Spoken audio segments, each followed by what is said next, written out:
Hello there, welcome to this quick behind the scenes video of me creating the cover of my upcoming horror novel I Do Not Sleep.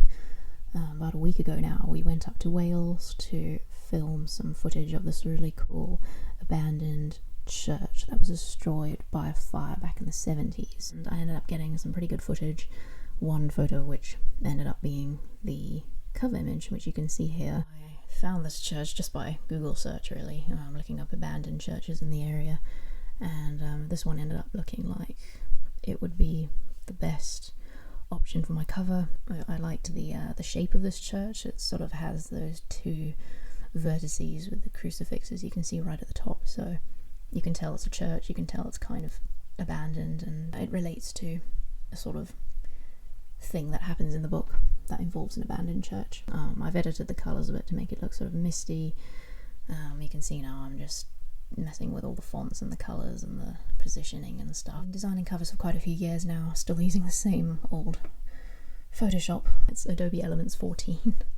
Pretty old software, but it still works like a dream, and I've used it to design and create every single one of my book covers to date. I knew the font was going to be like the main element of a horror, and you can only do so much with your artwork. I think the font speaks for itself, and it's a pretty important element in designing an eye-catching cover.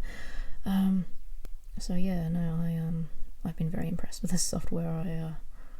I wouldn't really use anything else, to be honest. And yeah, it took me a while to get the font right. I'd quickly sketched out the rough design quite a few months ago.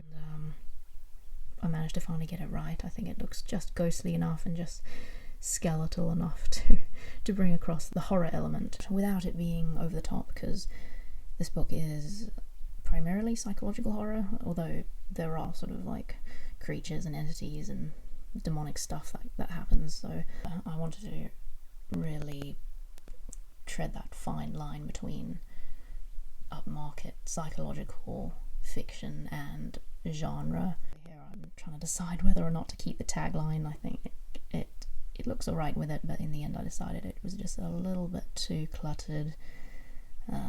So yeah, I ended up getting rid of it. And here you can see the final cover, the final spread.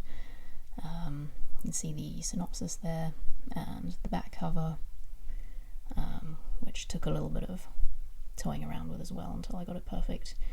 But I'm really pleased with the way it turned out. The colours are perfect, exactly what I envisioned. Really pleased with the way everything came together in the end. I know from experience that Amazon KDP does print covers a lot darker than the artwork you upload, so I'm gonna have to play around with that for quite some time. So when you order your copy, you're gonna get that and not like a really dark version of the cover. But yeah, that's the final cover. It's been a bit of a long journey to get there. I definitely left it to the last minute to get it sorted, and that's because I was waiting for the autumnal foliage to kick in and allow me the chance to get the creepiest photos and footage that I could for the season. And yeah, that's pretty much it for this video.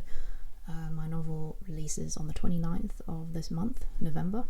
I've worked really hard on this one. It's been 2 solid years of writing and editing, and then now finally I'm coming to the end of the journey where I can just finish up the beta edits and the formatting and then release it. So I will speak to you again shortly in my next video, where I'm going to be diving more deeply into this book, its themes, its characters, the inspiration, and pretty much everything else you can imagine. It's going to be a bit of a deep dive, so stay tuned for that, and thank you for watching.